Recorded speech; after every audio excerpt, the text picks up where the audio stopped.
привет! Добро пожаловать! Labdien! Welcome to my channel. I'm Alla, the host of AllasYummyFood channel and the show. So, you guys loved my Chebureki video, which is such an old video that I was like, oh my god, I really need to update this. And I've obviously updated the recipe as well. This recipe actually is very kind of street food traditional. It has no eggs and it doesn't have vodka, which a lot of you were saying, oh my god, can I replace this or that? So this one literally just has flour, salt, a bit of oil, and you mix everything together and you put that delicious lamb filling inside. And they taste like they taste when you buy them off the streets. So very delicious, very easy to make, and very naughty food, very fatty, of course. You wouldn't have this every day, but once in a while it's good to have it. So I really hope you enjoyed this video. Don't forget to subscribe and leave the thumbs up on this video if you enjoyed it, and I can't wait to see your creations. Let's get started. Okay, so first thing we're gonna do is add plain flour and salt together into a mixing bowl. You can use your kitchen stand or you can do this by hand as well, but this will take some time. Then add oil and hot water. And then you're gonna mix everything together on the low speed with a dough hook. Like I said, if you don't have a dough hook, you can do this by hand and it works really well, but you might need to knead the dough for about 10 to 15 minutes. And it's a good workout.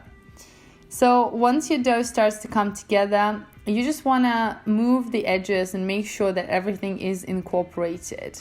If you feel like your dough needs a bit more water and it's a bit dry, then add more hot water. Flour is very different in various regions in the world, so make sure you kind of work with the dough and feel that it's nice and soft and comes together. So once it's been incorporated, I'm just touching the dough, making sure it's nice and soft and, you know, it's all incorporated together. So I've decided to add a bit more water and mix everything together. If you are adding more water, make sure you add a little bit at a time, as you don't want to overdo this and add too much water so your dough is runny. It should kind of come together in your dough mixer and you will start to see as it will become like a big lump, just like that. The dough will actually soften after resting, so you don't need to worry about it too much. So I'm just going to show you, you see it's nice and stretchy, it doesn't stick to my hands, and that's what we want. We want to make sure it's nice and elastic.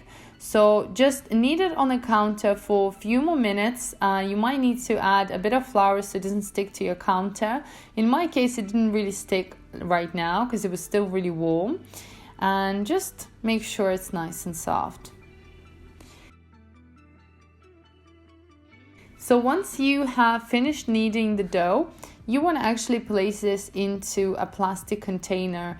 I'm using a frozen food bag because I think it's just the easiest, but you can also wrap this in cling film or just put this away in a plastic bag. And you want to leave the dough to rest for about 30 minutes or so. As some of you know, I have launched my online cooking school where you can learn how to make the most amazing cakes ever. I've got level 1, 2 and 3 for beginners to advanced, and you'll be able to learn the beautiful mousse cakes. You can also do this as a gift for somebody who loves cooking and baking. I think it's an awesome present. And of course, if you wanted to learn yourself. Each course has over 20 to 40 video lessons in there where I teach you all the skills, different cakes and unique designs. We also have a Facebook community group for all the bakers that join my course, and you will have my unlimited support throughout teaching and learning. I really hope to see you in my online cooking school, and if you have any more questions, then leave the comments down below. While the dough is resting, we're going to make our lamb filling. So add onions into a blender together with salt and pepper and any other spices that you might like. But traditionally it's just salt and pepper. And then add a bit of water. What do we want to do? We want to blitz the onion into nice fine puree. If you don't have a blender, you can do this by hand on the finest grater. But trust me, you're gonna cry a lot, so wear goggles or something, because you want to make sure that the onion is really finely grated before we're gonna combine it with our meat. So add your grated onion together with lamb. You can also use beef or pork, whichever meat you prefer, but lamb is so good and it's one of the best combinations ever. Then you want to mix everything together with your onion. Make sure you do this properly so it's nice and evenly spread, and then just keep mixing. And the secret here is to add cold water. You want to add cold water a little bit at a time, and just keep going until your meat takes all the water. So this will ensure that the cheburek is nice and soft and very, very juicy when you bite into it. So we want to add water a little bit at a time, mix it through, make sure that the meat is not too runny, but also not dry.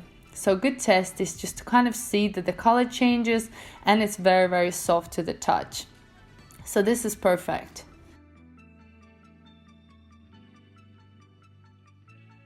Now my dough has been resting and it's time to have a look. And like I mentioned to you earlier, it's going to be so soft, super elastic, and just amazingly easy to work with. I absolutely love this dough. And it doesn't require a lot of ingredients, which is a bonus. Then you want to pinch a big piece of your dough and just kind of put the rest in a bag.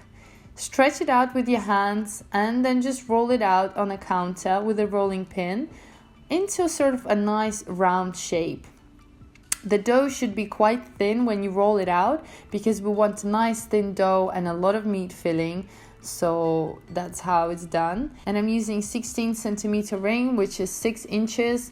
That's kind of a perfect size that I found. And then add your meat filling, about 2 tablespoons, and just fold over the second part of your pastry. Press with your fingers to seal the pastry, and then very important to go with a fork and seal the pastry even more and create this beautiful pattern. Kind of becomes like a giant dumpling in a way.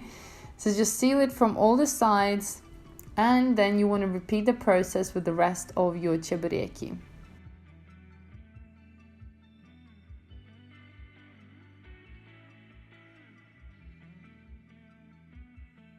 But there it is, look at that.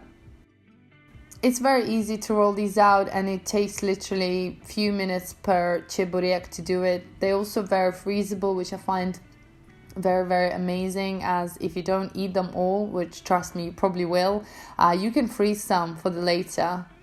So just keep adding your meat mixture into your dough and then fold it over and then press with your fork to create the beautiful pattern and seal the dough. And honestly guys, this recipe is so easy, it's so quick, it feeds a whole family, it's very naughty, it's not something that you'd probably have every day. It's very, very delicious, and if you like these kind of things, then, you know, if you like deep fried stuff, this one is for you, trust me. But you can see the pastry should be nice and thin and very pretty. So if you have a deep fry, you can actually deep fry them together straight away. I'm using a pan, so I'm adding a bit of oil, and a good test is to put a piece of dough inside, and once it starts to float, that means it's ready and you can put your chebureki inside. You want to place about 2 to 3, sometimes 4, depending on your pan, into each pan. And just fry them. At first you want to increase the heat and then you want to lower the heat so they cook for about 5 to 7 minutes on each side. If you cook them too fast, they will burn on top and the meat will be raw. So it's very important to cook them on a very, very low heat for about 5 to 8 minutes on each side. And you will get this beautiful golden color, these beautiful bubbles on top, and it's gonna smell absolutely amazing in your kitchen. And a good tip is to drain them on a paper towel just to get rid of any excess fat or oil that you might have when you were cooking them. And I'm just frying all of them. They were gone pretty quickly, even though everyone's on a diet. Everyone ate the whole cheburek or two. I'm not going to be saying who. Yeah, and I just wanted to show you. I want to cut inside just to show you how juicy they are. I guess you all saw that juice come out.